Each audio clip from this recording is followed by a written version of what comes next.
Hi. మీరు ఎప్పుడైనా దెయ్యాన్ని చూసారా? పోనీ మీకు ఎప్పుడైనా దెయ్యం తాలూకా అనుభవాలు ఏమైనా జరిగాయా? నాకైతే ఒకటి రెండు సార్లు జరిగాయి. అవి మీతో షేర్ చేస్తాను. ఎందుకంటే చాలామంది దెయ్యాలు లేవు అంటారు. నేను కూడా అనేదాన్ని అది జరగకముందు. అయితే నాకేం జరిగిందో చెప్తాను, వినండి. ఒకరోజు ఏమైందంటే, నా ఫ్రెండ్ 10th క్లాస్మేట్ అనమాట. తనకి మేము 8th క్లాస్లో ఉన్నప్పుడే వాళ్ళ మదర్ చనిపోయారు. తర్వాత వాళ్ళ అన్నయ్య వాళ్ళు 5 అన్నయ్యలు అనమాట. తనకి వాళ్ళు చూసుకునేవాళ్ళు. తర్వాత వాళ్ళ నాన్నగారి దగ్గర ఉండేది. 5 అన్నయ్యలకి పెళ్ళిళ్ళు అయిపోయిన తర్వాత. ఆ తర్వాత ఒకసారి మా ఇంటికి వచ్చింది సడన్గా. వచ్చి ఈరోజు నేను మీ ఇంట్లో ఉండొచ్చా అని అడిగింది. అదేంటి అలా అంటావు, ఉండు, ఏమైంది, ఏంటి, నాన్నగారు ఎలా ఉన్నారు ఏంటి అంటే, బాగున్నారు, నేను ఇక్కడ ఉంటాను, ఈరోజే కాదు కొన్ని రోజులు ఉంటాను అని చెప్పింది. సరే అని చెప్పి నేను ఓకే రా, అయితే లోపలికి వెళ్దాం. నాకు కింద కలిసిందనమాట యాక్చువల్లీ. అయితే లోపలికి వెళ్దాం దా అని చెప్పి పైకి తీసుకొని వచ్చాను. వచ్చిన తర్వాత తను నాతో పాటు ఉంది. ఉన్న తర్వాత ఒక వారం రోజులు అలా అయిందనమాట.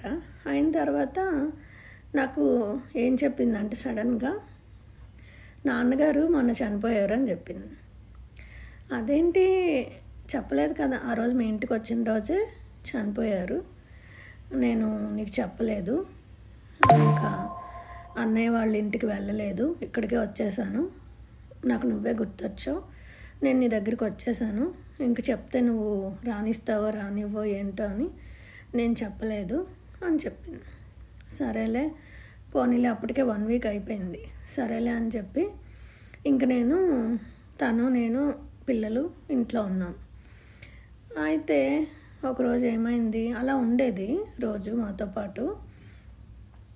అప్పుడు 2-3 రోజుల ముందు మా బాబుకి ఎప్పుడు ఏదో ఒకటి అంటే మేము అలా పడుకొని ఉన్నామన్నమాట.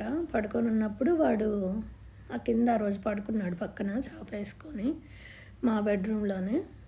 వాడు లెగిసి చూస్తే అక్కడ ఒక మనిషి బట్టలు సెల్ఫ్ దగ్గర ఒక మనిషి నుంచొని అలాగా ఇటే చూస్తున్నట్టుగా, మా సైడే చూస్తున్నట్టుగా కనిపిస్తున్నదంట. అయితే వాడు అనుకున్నాడు వాళ్ళ అక్కేమో లేచింది, బెడ్షీట్ ఏదో తీసుకోవటానికి కబోర్డ్ చూస్తున్నదేమో అని అనుకున్నాడు. అయితే తర్వాత తెలిసిన విషయం ఏంటంటే, నేను లేవలేదు, అది లేవలేదు, అమ్మాయి లేవలేదు, ఎవరం లేవలేదు, అందరం పడుకున్నాము. మేము 3 పైన పడుకున్నాం, వాడు అక్కడ పడుకున్నాడు. అయితే సర్లే వాడు ఏదో చెప్పాడు అనుకున్నాము. ఇంకో రోజు వాడు పడుకున్నప్పుడు ఇలా పక్కకు తిరగగానే ఒక అస్థిపంజరం లాగా అనమాట పక్కన పడుకొని ఉన్నదంట. వాడి కాలు చేయి వేయడం అలవాటు అనమాట మా మీద.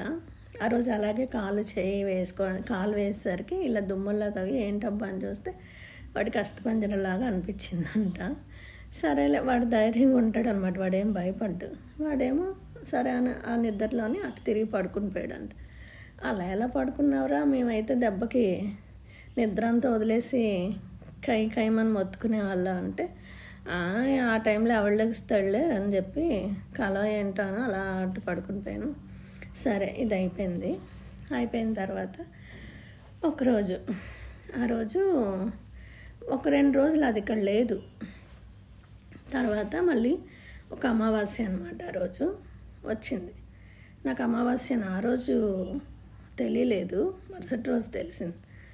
ఆ రోజు ఏంటి, తను 3 గంటలకి అలా వచ్చింది. నేను ఈరోజు ఇక్కడే ఉంటాను అని చెప్పింది. సరేలే ఉండు అన్నాను నేను. అంటే సరే అని చెప్పి అమావాస్య కదా, 3 గంటలే చెప్పింది. మళ్ళీ ఎందుకు బయటకు వెళ్ళేసి నేను అన్నయ్య వాళ్ళ ఇంటికి వెళ్ళి చెప్పేసి వస్తాను అని చెప్పి మళ్ళీ ఎప్పుడు వచ్చిందంటే 7:30 అలా వచ్చిందనమాట. వచ్చిన తర్వాత మేము భోంచేసి ఇంకా పడుకున్నాం. నైట్ 10:30 అలా అయింది. ఆ రోజు నేను పాప పైన పడుకున్నాము.